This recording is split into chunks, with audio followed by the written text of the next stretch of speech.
Hey guys, and welcome to Life After Tax, a show dedicated to tell you about how it is to live a life where you are not paying that much in tax. That's really what we're here to show, how people actually moved from UK or Europe in general, or from the US to a low income tax place to actually save up a lot of money.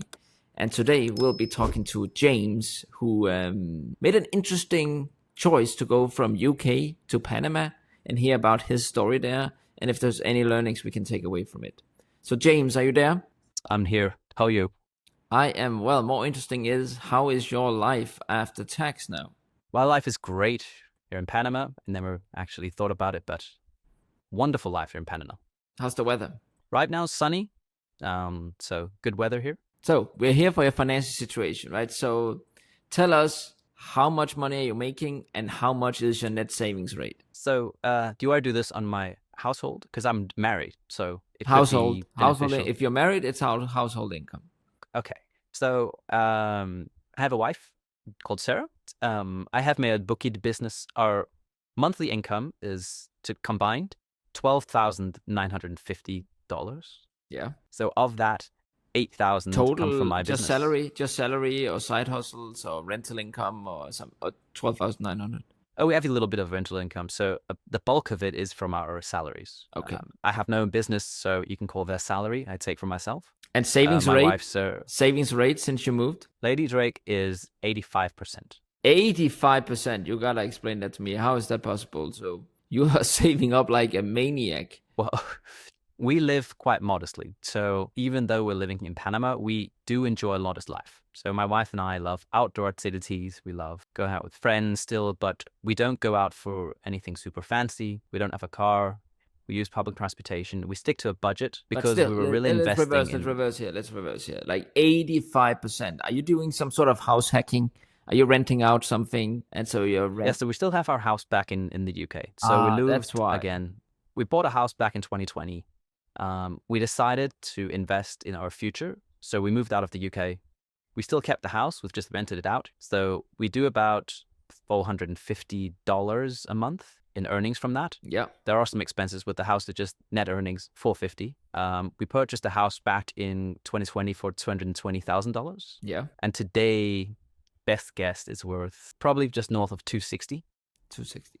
So it's also gone up and down, which is great. Just to educate the audience here, that is a very, very good trick. We're seeing more people do that. Essentially, what they actually realize is they bought a house. Now, the house is costing them a lot of money, but if they rent it out and went to a place where rent is much cheaper instead, they can actually do what we call house hacking. They can live for free, or even sometimes, not in your case, but even sometimes we're seeing people make money suddenly on their home. So when we actually look at their budget, oftentimes, what we see is the two biggest line items are the taxes and the housing cost. And if we go to a 0% income tax like Panama, and we reduce your income, your housing cost to basically zero as well, we just remove your two biggest line items that you were used to having. Hence why you can achieve 85%. We're even sometimes seeing people achieve plus 90% with this tactic or this strategy. So good for you, man. We're happy for you. Yeah, we're also surprised. I mean, so the tenants are covering the mortgage. We just keep the house goes up in value, or we even turn a profit from the rent, which is great. So it's there for us if we ever want to move home. But yeah, for now, we're just sticking to Panama. And how much have you saved up so far? So how long have you been doing, how long have you been living in Panama? Oh, we've been living there for about a year now. Our investing or time investment is we want to start a family, me and my wife, but we didn't feel we were in the financial position to do so. So we really decided to fill up our roots, invest in our future by staying, I think, no longer than probably 4 years in Panama. So 3 or 4 years more, and we should be in a really good state to start our family. So that's kind of the goal for us. It's not to stay here forever. We do want to return home at some point, but we're taking the jump now. We're investing in our future, and we're building up wealth so that we can basically live with full financial freedom in the future with our kids, with a house, whatever we want to. So you have 97,000 in savings. Is that what you said? Right now we have 97,000, and we're investing 85% of our monthly income. So that comes up to just over $11,000. So when will you be Nomad Millionaires then? Like, that's gonna go fast with that kind of savings rate. Yeah, I mean, if you extrapolate it to, let's say, an average return of 9-10%, Yeah. it's going to be about 5 years. So it kind of aligns with our plan. Again, we've been out for a year. Another 4 years, we'll have about $1 million saved up. And then we can move where we want, full financial freedom. We can live off the dividends, basically, of that 100,000, per year. Right. So Amazing. That's kind of our plan here. So you guys want to move back. That's actually rare we hear that. Are you certain about that? Or are you thinking maybe we're going to try another place? Maybe Panama is not the perfect place for you, but just a good place to save up money. What is your thinking? Why are you certain you'll move back? We're seeing worse and worse situation in the UK with crime, with, cost of living in general, a lot of things. It doesn't seem to go UK's way at the moment. So are you certain you'll go back, or are you thinking, okay, perhaps, so that's why we kept the house? Or maybe you'll try a different place or you grow to love Panama. You never know, right? To be honest, you never know. Our plan was to move back because when we're starting a family, it's nice to have the rest of our family close by, right? So if we need someone to help with the kids, anything, infrastructure. The UK is not, I would say, our prime destination, but we of course had to look into and say, okay, are we gonna raise this family somewhere else, meaning abroad? It could be Panama. We love Panama, but it could also be that we want to jump back and have the support of our families back in Manchester. Yeah. Let's see. We actually, my prediction would be you actually start to enjoy it more. Maybe you'll try a different place for a couple of years to see if that's something. But yeah, that South America in general, Latin America is a great place to raise kids as well now. So yeah, good for you. Yeah. I saw. A couple of things more here. You are really 85%. Are you trying to perhaps do it too aggressive, which also then means you might not actually enjoy that much? How about loosening up a little bit so it takes a little bit longer, or are you just zoned in? What's the rush here?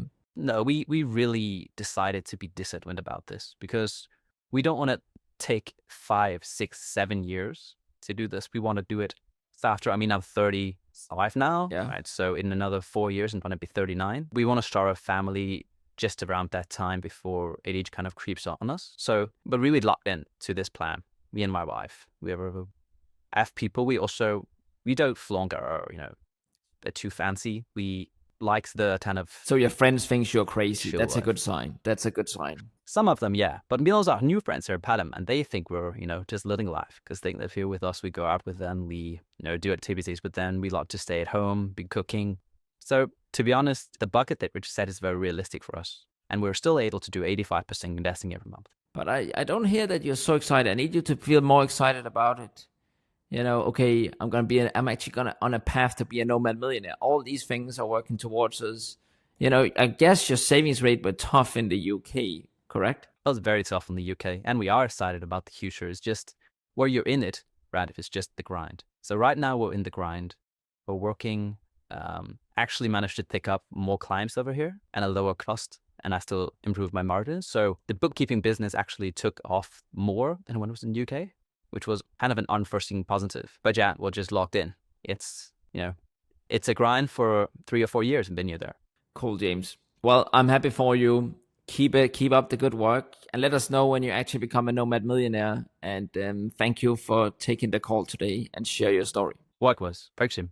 All right, guys, this was a bit interesting one. He was really there to make money, right? You could sort of sense it. We have a lot of other calls where they really are excited about the place as well, where they are really perhaps going there for the weather as well and these things. James was locked up. He was here to actually just bring wealth to him and his future family. So good for James. And you'll see a lot more of these out there. We'll continue to bring you examples, and we hope you find value in them. Hit the share button, hit the like button. Please, guys, we are trying to help more and more people out there. Thank you for today. Bye.